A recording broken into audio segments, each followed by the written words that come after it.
Hello friends, मैं हूं लक्ष्मण नमोला और आज हम बात करने वाले हैं लेप्रोस्कोपिक इंस्ट्रूमेंट के बारे में, जिसमें हम बात करेंगे कि लेप्रोस्कोपिक इंस्ट्रूमेंट कितने टाइप्स के होते हैं। क्योंकि फ्रेंड्स, जब भी हम कोई भी लेप्रोस्कोपिक सर्जरी होती है तो उसमें ये सारे इंस्ट्रूमेंट का यूज किया जाता है। तो हम इसी के बारे में बात करेंगे, लेप्रोस्कोप में कौन कौन से इंस्ट्रूमेंट यूज करते हैं और लेप्रोस्कोपिक इंस्ट्रूमेंट कितने टाइप्स के होते हैं। तो फ्रेंड्स, सबसे पहले मैं आपको बता दूं कि लेप्रोस्कोपी में 3 टाइप्स के इंस्ट्रूमेंट होते हैं, जिनको लेप्रोस्कोपिक ग्रास्पर कहते हैं। और जिसमें पहले होता है सेमी ट्रोमेटिक ग्रास्पर, और दूसरा ए ट्रोमेटिक ग्रास्पर, और तीसरा जो होता है ट्रोमेटिक ग्रास्पर। तो बात करते हैं कि ए ट्रोमेटिक ग्रास्पर कौन से होते हैं और इनका यूज कब किया जाता है। तो फ्रेंड्स, ए ट्रोमेटिक इंस्ट्रूमेंट का यूज जब भी कोई भी डायग्नोस्टिक लेप्रोस्कोपी होती है उसमें ओनली ए ट्रोमेटिक इंस्ट्रूमेंट का यूज किया जाता है। क्योंकि फ्रेंड्स, ए ट्रोमेटिक इंस्ट्रूमेंट से यदि हम किसी भी डेलिकेटेड टिश्यू को होल्ड करते हैं, चाहे वो बाउल हो, अपेंडिक्स हो या फिर फैलोपियन ट्यूब हो, इस तरह के किसी भी टिश्यू को हम ए ट्रोमेटिक इंस्ट्रूमेंट से हैंडल करते हैं। क्योंकि फ्रेंड्स, ए ट्रोमेटिक इंस्ट्रूमेंट में आप देखोगे कि इसमें जो ये सिरेशन, ये जो लाइनें हैं, इनको कहते हैं लो सिरेशन, और इंस्ट्रूमेंट के बीच में आप ये जो छेद दिख रहे हैं इनको कहते हैं फेनिस्ट्रेटेड। तो ये फेनिस्ट्रेटेड लो सिरेशन इंस्ट्रूमेंट होते हैं, जिससे क्या होता है कि हम अगर किसी भी टिश्यू को होल्ड कर रहे हैं तो उसकी ग्रिप अच्छे से बनती है और उससे किसी भी टिश्यू को किसी भी तरह का कोई ट्रॉमा नहीं होता है। और फ्रेंड, दूसरा, इसमें 2 टाइप्स के इंस्ट्रूमेंट आते हैं।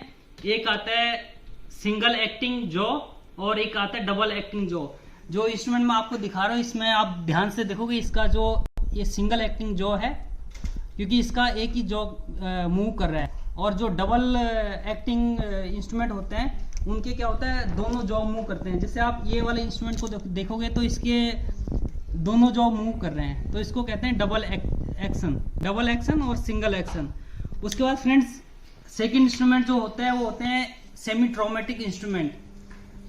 तो इसमें आप देखोगे जो इसको कहते हैं डीप सिरेशन। इसमें जो लाइनें हैं ये थोड़ी डीप होती है और इससे किसी भी टिश्यू पे ट्रॉमा हो सकता है।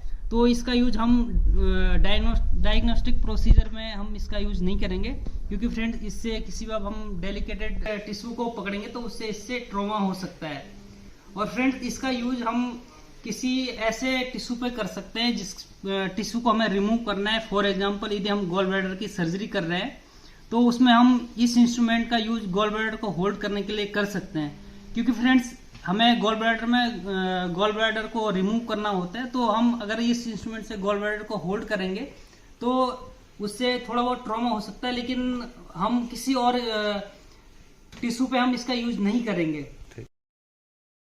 फ्रेंड्स, उसके बाद जो हमारा तीसरा इंस्ट्रूमेंट है वो है ट्रोमेटिक इंस्ट्रूमेंट। ये हमारा ट्रोमेटिक इंस्ट्रूमेंट है। आप ध्यान से देखेंगे तो इसके आगे टूथ होता है, और जितने भी ट्रोमेटिक इंस्ट्रूमेंट होते हैं उसके आगे टूथ होते हैं। तो फ्रेंड्स, इसका यूज हम केवल ऐसे टिश्यू के लिए करते हैं जिसको हम रिमूव करते हैं। फॉर एग्जांपल, यदि हम अपेंडिक्स की सर्जरी कर रहे हैं या गॉल ब्लैडर की सर्जरी कर रहे हैं तो इससे हम गॉल ब्लैडर को होल्ड कर सकते हैं।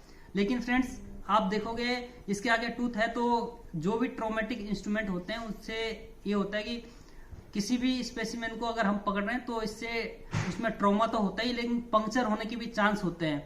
तो हमें इसको केवल ऐसे टिश्यू में करना होता है जो पहले से पंक्चर्ड हो, या फिर जिस टिश्यू को हम रिमूव कर रहे हैं तो उस टिश्यू पे हम ये ट्रोमेटिक इंस्ट्रूमेंट का यूज कर सकते हैं। और फ्रेंड्स, जब भी कोई भी लेप्रोस्कोपिक सर्जरी होती है उसके बाद हमें लेप्रोस्कोपिक इंस्ट्रूमेंट को बहुत ही अच्छे तरीके से क्लीन करना होता है, क्योंकि इसके अंदर सर्जरी के टाइम पे बहुत ज़्यादा ब्लड चला जाता है। तो हमें इसको असेंबल करना भी पता होना चाहिए, हमें इसको कैसे असेंबल करना होता है। फ्रेंड्स, मैं आपको बता दूं, कोई भी लेप्रोस्कोपिक इंस्ट्रूमेंट है वो 3 भाग में होता है। इसके 3 पार्ट्स होते हैं। पहला इसका होता है ये हैंडल, और उसके बाद इसको हमें रिमूव करना होता है, ये होता है इसकी सीट, और ये होता है इनर इंस्ट्रूमेंट।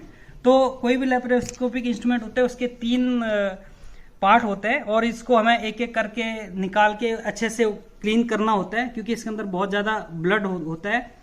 और फ्रेंड्स, उसके बाद हमें इसको दोबारा से असेंबल करना होता है। वो आपको बताऊं कि दोबारा से इसको कैसे असेंबल किया जाता है। तो फ्रेंड्स, सबसे पहले हम जो इसकी इनर सीध है, इनर इंस्ट्रूमेंट है उसको हम सीट के अंदर इंसर्ट करेंगे और इसको हम यहाँ से हल्का सा रोटेट करके इसको लॉक कर देंगे। उसके बाद फ्रेंड्स हम इसका हैंडल लेंगे और हैंडल को हमेशा हम ऐसे होल्ड करके करेंगे और इसको इसके अंदर फिट कर देंगे और जैसे इसमें हल्की सी क्लिक की आवाज़ आएगी इसका मतलब ये इंस्ट्रूमेंट असेंबल हो चुका है और इसके बाद हम इसको कैसे भी यूज कर सकते हैं। और जो ये लॉकिंग हैंडल होते हैं इनको रैचिड हैंडल कहते हैं, जिससे हम किसी भी टिश्यू को होल्ड करके इंस्ट्रूमेंट को लॉक कर सकते हैं। तो फ्रेंड्स ये थी हमारी आज की वीडियो जिसमें हमने आपको बताया कि लेप्रोस्कोपिक ग्रास्पर जो होते हैं 3 टाइप्स के होते हैं। पहला ट्रोमेटिक, दूसरा सेमी ट्रोमेटिक और तीसरा होता है ट्रोमेटिक। तो फ्रेंड्स आई होप आपको हमारी आज की वीडियो पसंद आई होगी और यदि आपका लेप्रोस्कोपिक इंस्ट्रूमेंट के रिगार्डिंग कोई भी क्वेरी है, कोई डाउट है तो आप मुझे डायरेक्ट कमेंट सेक्शन में कमेंट कर सकते हैं। और ऐसी ही आगे आने वाली वीडियो के लिए मेरे चैनल को सब्सक्राइब कीजिए, लाइक कीजिए और शेयर जरूर करें। धन्यवाद।